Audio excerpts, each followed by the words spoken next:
All right, well, it's go time. The Texas primary is now less than 1 week away, and while this is an off-year election, there are plenty of big races on the ballot. Yeah, plenty. Tonight, we break down those races. We're also going to discuss the importance of the Latino and youth votes with our panel from Trinity University. That's right. Now let's go ahead and introduce our guest. Joining us now is Juan Sepulveda. He is the president's special advisor for inclusive excellence at Trinity. We are also joined by Jamie Thompson. She is the assistant dean of students and director of student involvement. We want to thank you both for being here. We also want to welcome in our audience, not only on the KSAT streaming platforms, but also the Trinity streaming platform. So we've got some students, and we hope we get questions from all of them tonight. First off, though, for you two, and Juan, I want to start with you.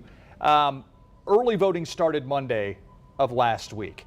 There are a lot of people that are talking about how that favors Democrats. It's popular with the youth vote. But when we talk about the Latino vote, Republicans have been making a lot of noise about the fact that they think they're making inroads with the Latino community. Do you agree with that? Are you seeing that? Yeah, I think the answer is yes. I mean, you definitely saw kind of a move in 20 with President Trump getting a bigger percentage of the Latino vote than a lot of folks expected. And particularly, you've been hearing a lot about South Texas and in particular, the Rio Grande Valley. But, the question is whether it's going to kind of continue.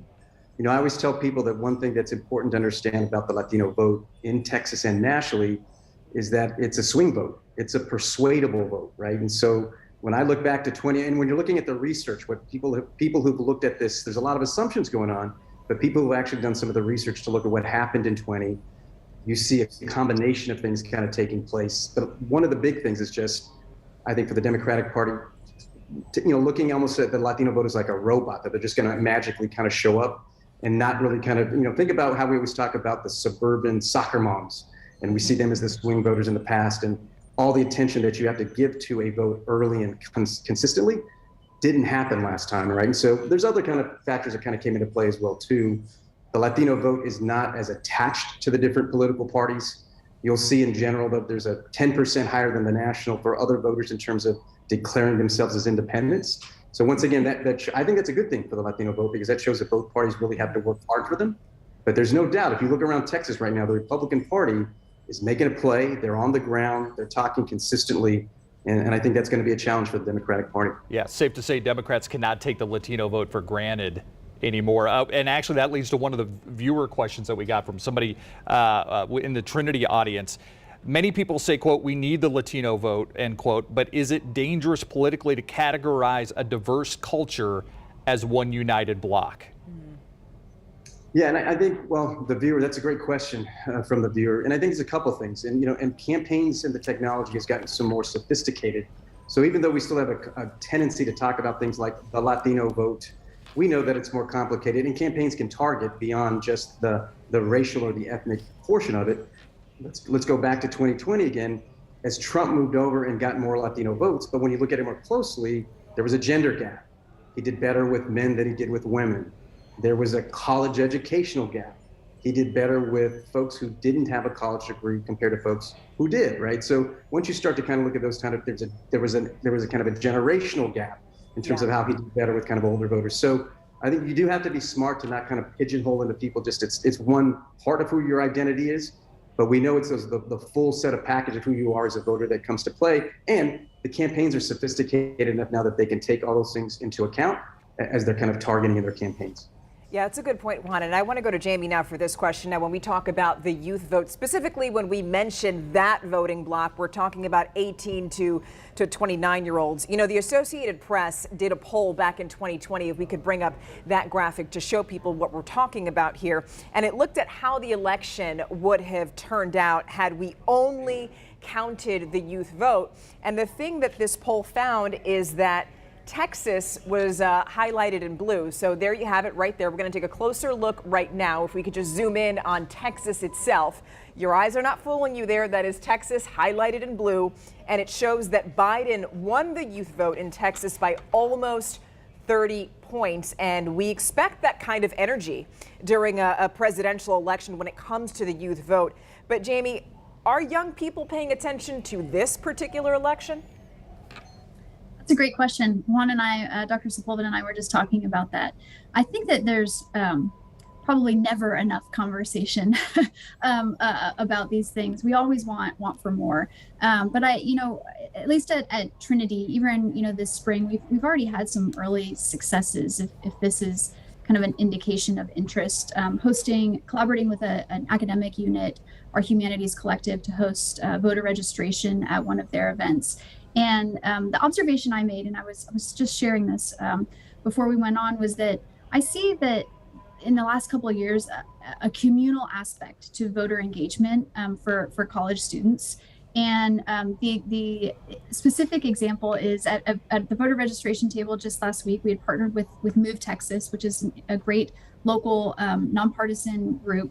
And students were registering to vote and calling their friends over, right? So I think that our obligation as institutions of higher education is really to build on this momentum and this collective interest and this peer element that's at play with our students, because there is an interest out there. I think we need to make it as easy as possible as institutions to get them registered and get them out to vote. Jamie, one of the questions that we have from, again, a Trinity viewer is, what did you learn from running the Trinity Voting Task Force about what it takes to motivate young people to vote? Mm-hmm. That's a great question. I think our success in 2020 was the individuals themselves. So in building a coalition of individuals that included Dr. Sepulveda, other faculty, staff, and students. And so when I think about this work on college campuses, sometimes it's very formal and it's through departments and units that exist to do this work, and other times it's really informal. But in either instance, I think it's about finding the right people and getting them on the bus and in the right seat, right? And it's these individuals on our campus that are the ones that are, they're the voice and the hands of this work. So they're the ones creating campus messaging, developing educational programs, ideas for celebration and events. And so I think our success was truly about, and has been and will continue to be, because we're building that coalition right now, is about the individuals who are passionate and wanting to engage in this work on college campuses. And what is the big issue for young voters this election? This election, I don't know that I've heard a single issue arise. I think that students are interested in building on what they saw in 2020. They want their voice to count. And I think that's the important thing about primaries, is that it's one thing to say when we get to November, I'm just not pleased with what I see on the ballot. That's why the primaries are so important, because this is your chance to make that change and make that happen. And so I guess my interpretation of what that big issue is that we should be getting people out to vote right now, because this is the opportunity and this is the chance. When it comes to November, it's sometimes it's too late then, right? No, we need them then, but this is really an opportunity in our communities to make a difference. Okay, now Juan, I want to go to you with this question. We know that more than 17 million people in Texas are registered to vote, but obviously because this is an off-year election, we are expecting that turnout to be a lot lower. How do Latinos factor into this when it comes to voter turnout now? Sure. And I think, once again, there's going to be a couple of things that when people are already starting to look at kind of predicting what's going to happen this time around. And I think the National Association of Latino Elected Officials, NALEO, just came out with their projections, and I was just mentioning it to Jamie ahead of time. What's interesting is that they are predicting that the turnout for the Texas Latino vote is going to be down, apples to apples, compared from 2022 in the midterms to 2018. Now remember, 2018 was a huge turnout, right? Yes. And so whether it was 18, that's apples to apples in the midterms, but it's always all about the political environment, right? And so we don't have the really tough competitive races that you're going to see in places like Nevada or Colorado or Arizona, U.S. Senate races, those kinds of things. Unfortunately, that doesn't seem to be the case for us. So we're looking at a potential. They're looking at probably low 20s, 20, 21, 22% of the total turnout in Texas will be the Latino vote, which will be a decrease. And so that's a challenge right now. It's every 4 years, 2 or 4 years, whatever your political environment will kind of determine kind of the turnout. Whether you liked it or not at 18 or 20, with President Trump really kind of getting people, you either love them or hate them, but it energized and and led to huge increases in turnout. That's not what we're expecting in Texas for the Latino vote. There is some potential for the Latino vote nationally, and particularly in competitive states like Arizona, Colorado, Nevada, for the numbers to go up. I want to ask you a question about the youth vote. We asked Jamie obviously about the youth vote. Are you sensing, I mean, forever we have heard, well, if the youth vote gets energized, if the youth vote does this, if the youth vote does that. You worked for Barack Obama trying to get the vote out. I mean, are you sensing that the young people of today are getting more energized about the political process? So I think the data tells us yes. Now, we know in midterms elections, that's a different game, right? So like Right. Jamie was just talking about. So, but I think once again, if we look at kind of the trend moving upward, kind of up into 18 and 20 with young folks, and even within the Latino vote, there was a huge percentage increase in some of those younger voters, more than was expected. So it's not going to be a surprise that we're going to match what's going to happen for the entire electorate, where there's just smaller numbers kind of in the primaries, particularly when we compare to 18, when it was so, once again, really heavily kind of engaged and polarized. But you see young folks who are really interested, and obviously we see it on campus, and it's some of those big issues, right? So things like, are we going to get back to some new version of a new normal with COVID? You know, we know that inflation is hitting people's families, and that's impacting young folks as well too. So it's no surprise that those things are still kind of really important. But primaries are different, and midterms are a little bit different. So I wouldn't take we should say that historically there is going to be a decrease for everybody, including young people, but we shouldn't go against the trend that young people have been increasing in the turnout, particularly in the past few elections. And we're hoping that'll kind of come back again as we move to 24 and kind of moving forward. Yeah, and if you and Jamie can figure out a way to bottle that youth vote, you guys are you guys are on a magic elixir there, and you can start your own consulting firm, and you'll have every candidate at your door. That's right. That's right. All right. Thank you both. We have Juan Sepulveda and Jamie Thompson joining us tonight. Thank you so much for your insight. Thanks, guys. Thank you both. It was a pleasure. You know, arguably the biggest race in Bexar County is the race for Bexar County Judge. For the first time in 20 years, the people will elect someone new to lead Bexar County. It won't be Nelson Wolff anymore. That's right, after what, 20 years? Now, Yeah. we interviewed 4 of the candidates running for Judge Nelson Wolff's seat last week during our KSAT Q&A segment, and we asked them each why they decided to run, and here's what they said.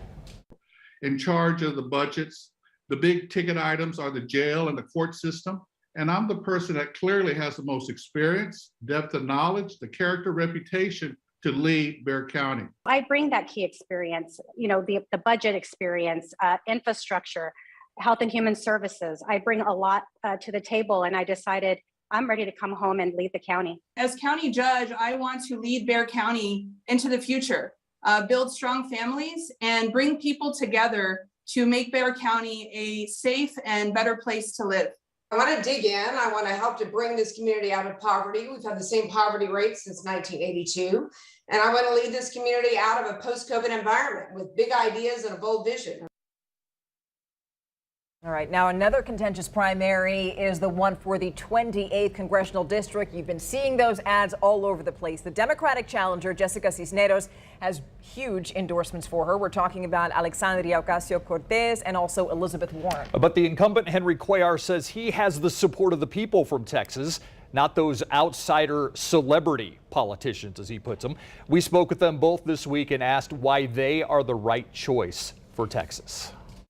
Even though I do have the professional and the personal experience of being an immigration attorney and being born and raised in this district, so I can speak a lot to the challenges that people face. But again, going up against an incumbent and coming so close, I think that's just indicative that there is an appetite for change on the ground. I have produced for San Antonio, I've produced for Bexar County. I think the last announcement was $75 million for the West Side Creek. A new courthouse in San Antonio, hundreds of millions of dollars for on the American Recovery CARES Act. All right, so you have one candidate saying I'm the change you need and the other one saying I have the experience that you need. Now let's introduce our next set of panelists. Joining us now is DeMonte Alexander. He's an area public affairs consultant. We're also joined by Kevin Wolf, the former Precinct 3 County Commissioner and City Councilman. He is also one of the OGs of this particular election night coverage, as I like to say, original guess is what OG stands for. Thank you both for being here. I really appreciate both of you guys taking the time. Let's start with the race for Bexar County judge, particularly on the Democratic side. I can ask 3 different people in the community who they think is the front runner, and I can get 3 different answers. DeMonte, I'm going to let you go first on this one. Who do you think is going to win next Tuesday? Democratic side. right out the gate. Right out the gate, man. I'm not pulling any punches. Well, I mean, thank you, Steve. Thank you, Steph. It's a pleasure to be here with you guys. Look, I think it determined a lot of factors, right? You know, there's been a lot of movement on the northwest side of town, up in the Alamo Ranch area, that's starting to move more on the conservative side of the vote.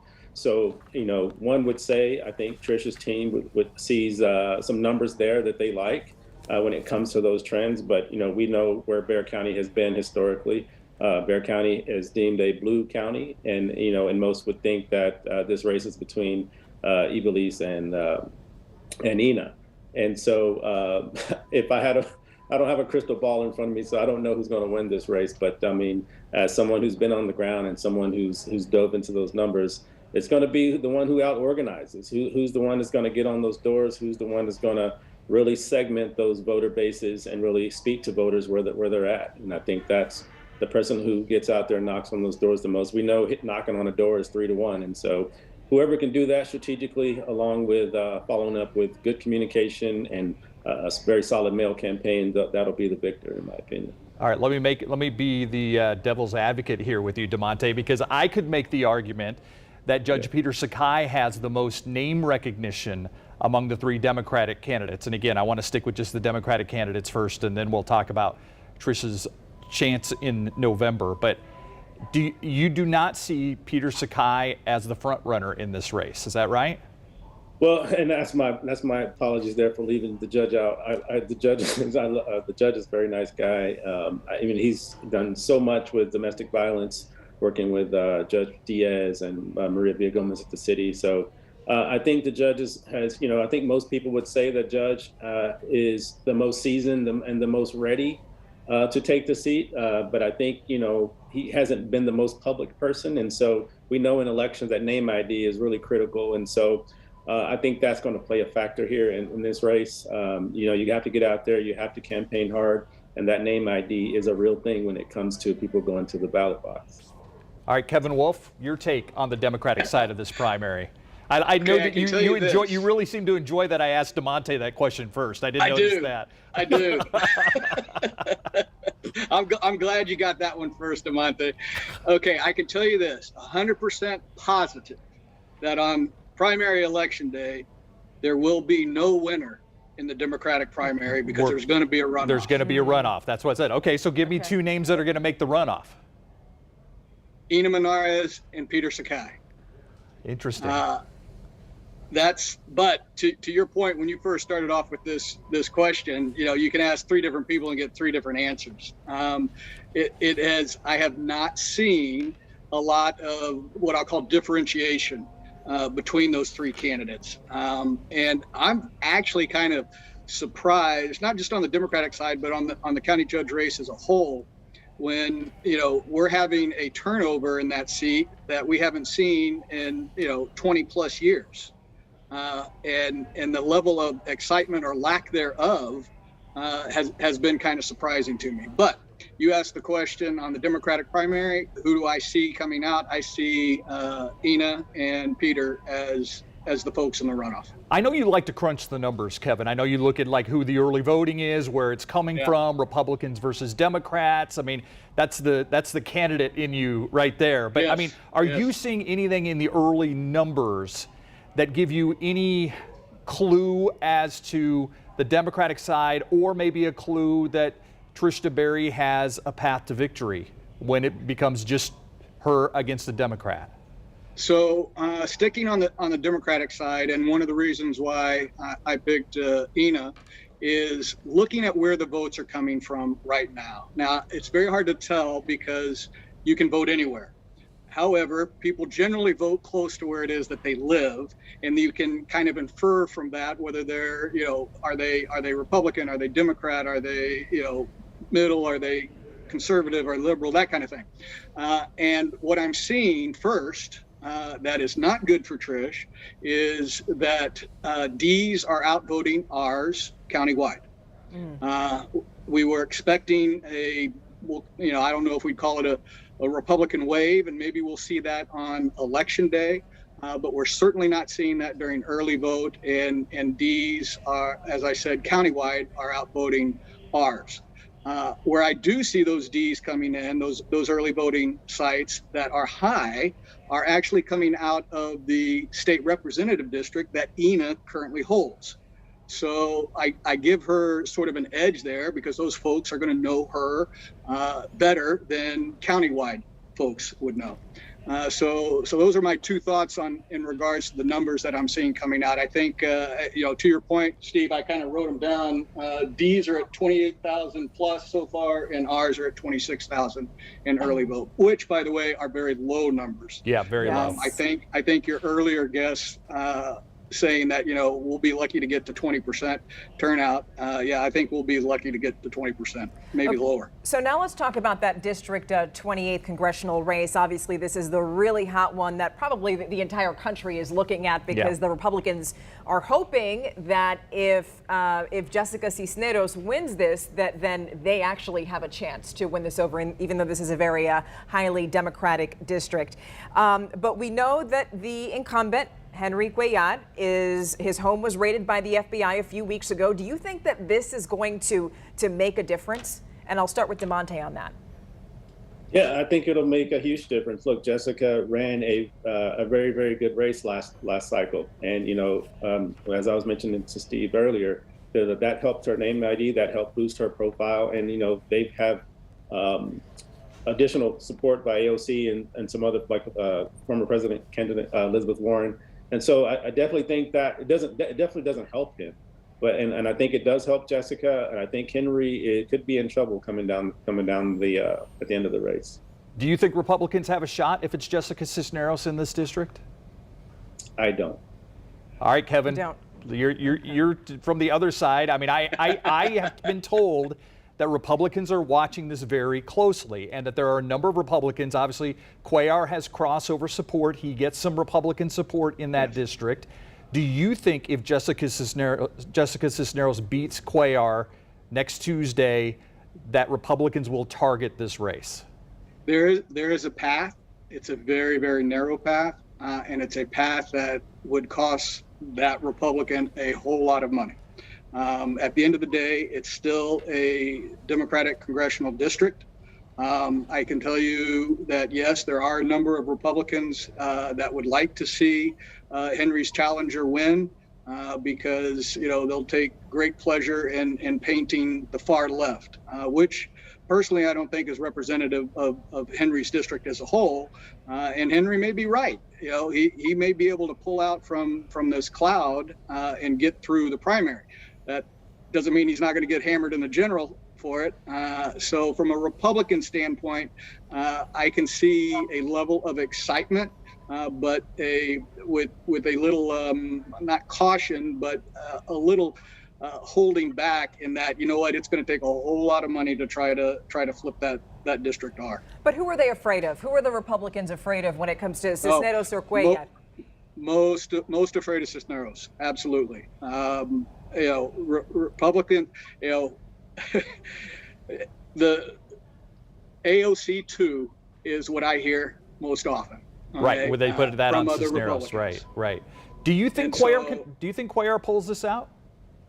It's real possible. I mean, look here in the recent past, especially, a whole lot of candidates have had and office holders have had, accusations, slip-ups, those types of things. I can raise my hand personally on that and still pull out a race. Mm-hmm. So yeah, I think Henry can pull it off. Good gosh, based on the amount of mail I'm getting from both candidates at the House as well as what I see on TV, they're definitely pouring a lot of money into it. It'll be really interesting to see if this chink in the armor is enough to pull Henry down in the primary. I want to talk about district that you're also very familiar with, Kevin, and it's Lyle Larson's old district. You've got a number of, and we're going to talk about just the Republican primary to start. And DeMonte, I'm going to ask you this question next. Who's the favorite there? I mean, the commercials that we are seeing, I mean, it seems like there's a lot more money poured into this race than we've seen in the past. You have Adam Blanchard, you have Alyssa Chan that are advertising on TV right now. Are those the two favorites, and are we headed for a runoff? Yeah, it'll definitely be a runoff, and I am picking Alyssa Chan and Adam Blanchard in that runoff. I actually hosted a forum for the North Chamber not too long ago with 4 of those candidates. And quite frankly, they all had very, very good answers to the questions, and I can tell that all of them are working hard. However, looking at the numbers, looking at how they're running their individual campaigns, everything I'm looking at shows that it will be Adam Blanchard and Alyssa Chan in a runoff for that seat. Yeah, and Alyssa Chan, you know, obviously she served locally as well, so she has a little bit more punch in her name ID as well. So I agree with that. Yeah. Okay. I want to talk about the governor's race now. Yes. So we saw a poll from the Dallas Morning News that said that 49% of Texans are not happy. They're saying that the state is on the wrong track. Does that hurt Abbott in the primary? And what does this mean for Beto O'Rourke? DeMonte. Go ahead first, Kevin. Go ahead, Kevin. Okay, so I would tell you that I don't really think it hurts Abbott in the primary for the simple fact that he really does not have a strong primary opponent. You're hearing some stuff, certainly from what I'll call far right, with Huffines and some others, but I don't see a Republican primary candidate that can really pose a challenge to Abbott. I do see that his favorability rates right now will hurt him in the general, but I'll predict it for you right now. He's still going to win the general. He will win statewide. He will lose urban counties like Bexar County, but he'll still win statewide. DeMonte? I can't disagree with that. But do you think Beto has any window? You know, look, I think Beto. I think that presidential race hurt him. I also think that, you know, obviously we haven't seen the Beto that we first saw when he first came out. I just, you know, and even some of the, you know, Democrat or progressive folks are really not behind his campaign either. So, you know, it's tough to get behind Beto right now and say that he's going to make an impact. But, you know, I think with this ticket, you know, Democrats, we need someone at the top of the ticket to really push everyone else up. And right now, you know, we're struggling trying to find that person, you know, and so, you know, we're talking about, you know, Jessica Cisneros and Henry Cuellar, right? Not that that's not an exciting race, but you know, we need somebody at the top of the ticket that really helps everybody pull up when it comes to these countywide races that helps everyone else, and we're not seeing that right now. Do you think that Beto O'Rourke is Wendy Davis 2.0? I think Beto O'Rourke is Beto O'Rourke. Wendy Davis is Wendy Davis. But, okay. I'll be more direct and say, yeah, that's exactly what it looks like. Yeah, okay. And I think it says something about the Democrats that the bench is that shallow that Beto is who they tap to run for this race. Is there a Democrat statewide that can win in November? DeMonte. I don't know that I can answer that question, Steve. I honestly can't say that I see that right now, and I wish I could. Mike Collier was close with the Lieutenant Governor Dan Patrick, 4 years ago. I mean, is that a potential race? But if you're not seeing any, that also tells me something. Kevin, you see anybody giving a Republican a race?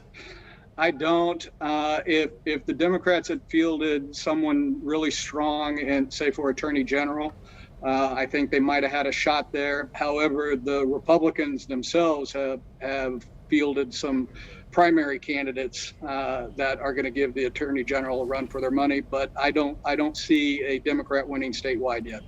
Okay, bottom line, I just want to ask you both one final question before we go, and I'll start with you, DeMonte, on this. Bottom line, what is the issue this cycle right now? What is the issue that is getting people to the polls? Well, I mean, I think it's voting rights. You know, we've seen what over 8,000 ballots get declined. We're seeing voting rights stripped away. We're seeing healthcare being stripped away from folks, and so those are issues that people really care about, right? And I think that's what's getting voters to the polls. I think that's why you're seeing an increase. I know you had a segment on young and Latino voters earlier. I mean, that continues to increase. And I think those are the issues that people are fighting about. And those are issues that's not a Democrat or Republican issue. Everyone should have the right to vote, whether you're a Democrat or Republican. We shouldn't be taking those rights away. And I think that's what's really charging people up and to get out to vote, in my opinion. Kevin? So from the Republican side, certainly at a statewide level, the words I hear more than anything else are border security. And it's interesting, right behind that is election integrity and election security. And those kind of go cross purposes with something that DeMonte said in regards to elections. If you ask a Republican what's the danger in elections, they'll tell you security. If you ask a Democrat what about elections, it's about the right to vote and the opportunity to vote. And guess what? They're both right. So I agree with him that it's not really a partisan issue, or shouldn't be a partisan issue. But there are two facets of it that are.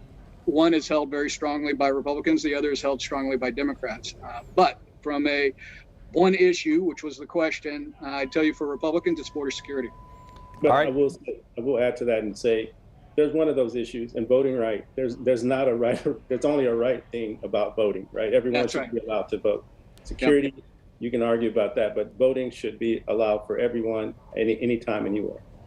Two gentlemen I always love visiting with, and we will have you back on election night. DeMonte Alexander, Kevin Wolf, thank you very much. By the way, want to tell you, election night, we're doing a very special breakdown. Yes. We're doing our election night live stream. It started many moons ago in a conference room here at KSAT 12, and we've moved into much nicer surroundings, I can tell you that. But next Tuesday at 7-ish, probably 7:05, 7:10 when we get our first batch of numbers, we're going to live stream on KSAT.com.